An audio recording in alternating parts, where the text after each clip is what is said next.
Welcome to the official YouTube channel of Eternia.com. I'm your host AJ, and today we're doing an unboxing and a mini review of the Masterverse 2.0 Masters of the Universe Revolution Wave 12 King Keldor figure. Now, this is the first time that Keldor has ever appeared in Masterverse Plastic, and I couldn't be more excited to take a look at him. And that really actually surprises me to hear myself say that, because prior to this new Netflix series, Masters of the Universe Revolution, I was never a huge fan of Keldor. I never hated him, but I never loved him. Not until now. Not into this series, Masters of the Universe Revolution, which I simply now adore him. I think for me, he was just a perfect combination of that demon origin that we had in the old 1983 Filmation cartoon, and then the Keldor origin we had in that 2002, Mike Young series. And it was a perfect merging to me of both of these origins. And what I got was just a Keldor that I just fell in love with, which was magnificently portrayed by actor William Shatner. I couldn't believe it that William Shatner was actually playing Keldor. I figured he was playing Gradamir or maybe Gwildor, but nope, he played Keldor magnificently, and it was just utter perfection. And I came out after watching that series in love with Keldor, and maybe the figure I'd be least looking forward to in this wave became the figure that I was most looking forward to in this wave. So I'm so excited to take a look at him. Now, to celebrate this unboxing, I have Sculpt to the left here. That's the Masterverse Revolution Skeletor. And to the right, I have the monkey. If you remember, Skeletor said, "I'll be a monkey's uncle." And if he's a monkey's uncle, then Adam is the monkey. So that's the monkey. All right, I can't wait any longer to take a look at this figure. But first, let's take a closer look at that packaging. So here is the packaging for the Masterverse Wave 12 King Keldor figure. And I really want to start with this glorious artwork. It looks fantastic. Once again, the artist is Simon Eckert, and he always does a brilliant job on this packaging. This might be one of his best works, because I just love how King Keldor here is gesturing to the thrones, and you got Queen Marlena's throne, and you got King Randor's. I really wish this wasn't cut out here. I would love to see this entire piece of artwork, but it's glorious. And then look here, it carries over onto the spine, and then we got this, eerie shot of Motherboard. And then we got King Randor and Queen Marlena. I love that. You know what I really want? I really want King Randor and Queen Marlena and that Revolution continuity to be made in Masterverse figures. I desperately want them, because I want to pose the family together. I have that going on with my Filmation figures. One of them is Club Grayskull and the rest are classics. And, it's really fun to pose the family together. Let me move this. I'm sorry, I'm flying off on a tangent here. But, it's really fun to pose the family together. You got the siblings, Adore and Adam. And then, you got Mom. And then, of course, you got... Oh, can we get it in the camera here? Yep. And then, of course, you got Dad, Mr. Burger King. I'll have a Whopper, please. Thank you. And I just really love posing all these together. The family, the royal family on my shelf. And I'd really love to do that with this, Revolution continuity Prince Adam. I'd really love to have a King Randor and a Queen Marlena to pose with him as well. And I really think it just looks fantastic on the shelf. And it's just something I really, really want from Masterverse. So hopefully, that's going to come to us sometime in 2024. Fingers crossed. Sorry, I know we're supposed to be talking about King Keldor, and I'm talking about anything but. I'm talking about the royal family. Hey, but he's part of the royal family. So, all right, back to King Keldor. King Keldor. So look at this profile shot of King Keldor here. It looks great. And with his arms crossed, I love it. And then on the back here, oh, look at this. This is, of course, this is not real toy photography. This is 3D rendering of the toy, but it looks great. Love the fist pumping. That's how we dance in Jersey. We fist bump in New Jersey. Never mind.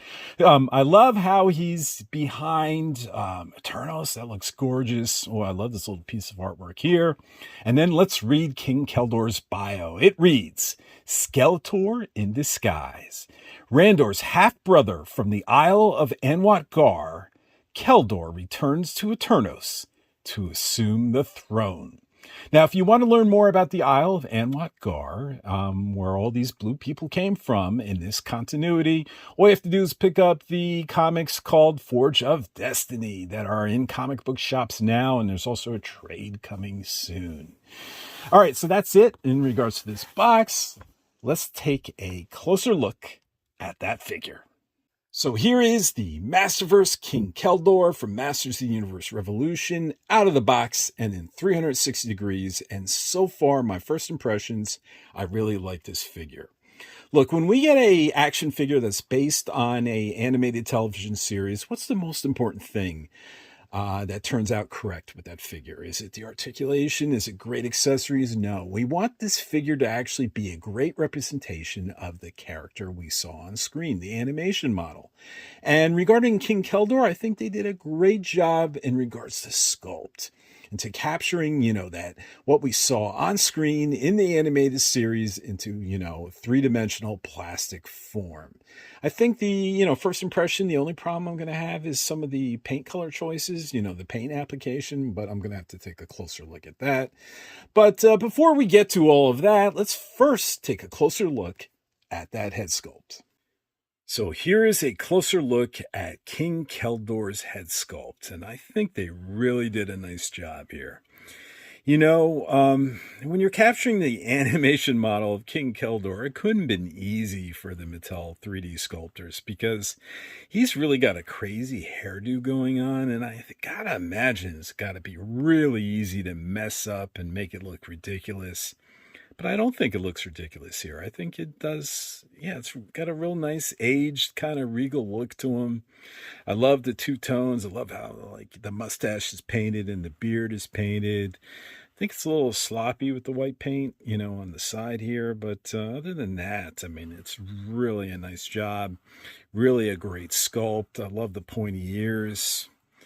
Yeah, this is really a nice looking head sculpt for King Keldor. Yeah, I'm super pleased with this. So King Keldor also comes with an additional head, and the difference is very subtle. So it's a smirking face. So, basically you could see just in the corner of the mouth, it's just smirking just a little bit, So you have that, you have the one King Keldor that is faking everyone out, and everyone thinks he's just going to do good for Eternos. And then this is the smirking one, just a little bit, the one that's conniving and scheming behind everyone's back, knowing that he really is Skeletor. And if I have to, I think I prefer the smirking one, but it's just such a subtle difference. And they're both just fantastic head sculpts. Really well sculpted, really well painted. Good job, Mattel. So quickly, let's talk accessories because I put his crown on his head. So obviously King Keldor comes with a crown and it fits on either head, the head that's on him or his smirking head. And then he also comes with, two different hands. These are grabbing hands here. And that's about it in regards to accessories. But let's compare him to the animation model, to what we saw on screen. And if you look at him, this is really a great representation of what we saw on screen, starting with, the armor set. The armor set is a match to his animation model. Same thing with his robe and the intricate detail, the intricate design. It's spot on. Same thing with the cape he's wearing, with this fur collar and stuff. And then the bracers itself, he had a normal bracer on one arm and then he had a Gar bracer on the other.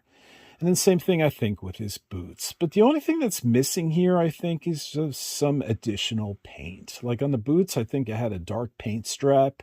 on his feet, and inside the gold armor itself, it should be two-toned. It should have more of that gold-looking armor look inside, the belt portion, in the bracer, in the breastplate portion, and same thing with the actual crown as well. Even the center of this gemstone or whatever isn't painted, so it looks like they missed a little bit of painting. It's not a deal breaker because overall he still looks so good and so much like we saw on screen, but I do wish they went the extra mile, because if they would have done that, it would have looked perfect. All right, so taking a look at Keldor's cape, it's pretty decent material. It's a little thin for my taste, but the color is beautiful. I don't know if it's coming across on camera, but this is like purple satin look, and it's got a nice sheen to it. It's just great. I love it. And I also love the fur on top here. I'm glad it's not plastic, but I do wish it was a little more lush, like it shows in the on the back of the box, right? The 3D photography, or like the King Grayskull figure. If you look at his cape, now I realize he's a deluxe, that fur collar, this thing is lush. This is like a Persian cat. So I wish this was as thick as that, but it's still nice. I still like it. Now, this cape, I think, is removable here. I saw elastic straps. Yeah, you see underneath the shoulders here, there's elastic straps, so you should be able to slide it right down. You still want to be careful because these can snap, and you don't want to have to deal with that. But it's really cool that he can remove his cape here. And then you have this look. So here's the front, and here's the back. And actually, he really looks more menacing this way. It's definitely a cool look. I like it. So let's quickly talk Keldor's wrists. I think that these bracers are accurate compared to what we saw in the animated series. He had this normal bracer on this wrist, and then he had like this guard bracelet on the other. But the thing with the guard bracelet is that there's an eye to the bracelet, but it looks like it's on the inside of his arm, and I think it's normally supposed to be like in the cartoon on the outside. But I don't see it here, and it doesn't look like to be a separate piece. It seems like to be sculpted part of the forearm, so it's not like I can go ahead and spin this in any way. I mean, I guess you could go ahead and twist the forearm if you want the eye to be on the outside. How does that look? I know the musculature is going to be off. Yeah, I guess that could work. You're just not going to have the same articulation, unfortunately. But just know that, like I said, it's not a deal breaker, but it appears to be sculpted on the wrong side of the forearm. So in regards to articulation, I think we're going to be losing some. We're used to those 30 points of articulation from Masterverse figures, but I think we've lost some points here. Well, starting with the head, looks like the head rotates 360 degrees. He looks up and down really nice. Yeah. But then when it comes to the arms, right, and these sleeves, it looks like he doesn't have double jointed elbows. Look at that.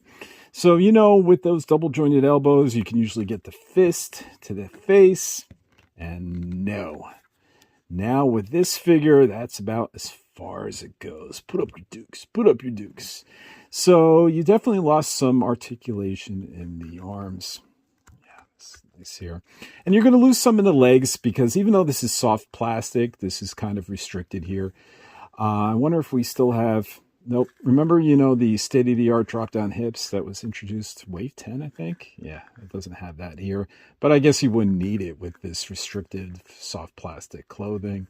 So you're only going to get limited articulation, with his legs and stuff like that in regards to posing. But this type of figure is more, bringing that animation model that you saw on screen onto your shelf. And you're just really not going to be able to do that, dynamic posing with him. But I guess would Keldor be doing, any sort of dynamic posing to begin with? Any sort of, round kicks and stuff like that? Probably not. So I'm okay with it. So here's a look at the crowns of Skeltec Skeletor and King Keldor. And you can tell these are two different sculpts, and they're painted differently. King Keldor's gemstone is not painted. If you're curious, Skeltec's crown will fit King Keldor. So what do I think of the Masterverse Wave 12 Masters of the Universe Revolution King Keldor figure? You know, I love them. I think the strength of this figure is really the sculpt and how they really captured that powerhouse animation model and realized it in plastic, you know, from its detailed sculpting in its robe to the armor set to the soft goods cape to the head sculpt, both head sculpts, the smirking one and the normal one. This really looks like that King Keldor we saw on screen. Now, I won't go as high and praise it as much as the Prince Adam and the Sorceress Tila because they had all the, the paint application colors spot on. And this, I think, is missing just a little bit amount of paint. But otherwise, I couldn't be happier with this figure. And I think he's really just a fantastic representation of that King Keldor. And when I look at him, I just think of the series. I see him on my shelf and I go, wow, Masters of the Universe Revolution. Boy, did I love that series. And boy, did I love that King Keldor character in it. And what a great performance by William Shatner. And isn't that what a figure like this is supposed to do for you when you look at it on your shelf? It's supposed to bring back fond memories of that animated series that you know and love. And this figure does exactly that. Well, that's it. I want to thank you all for watching, and we'll see you next time.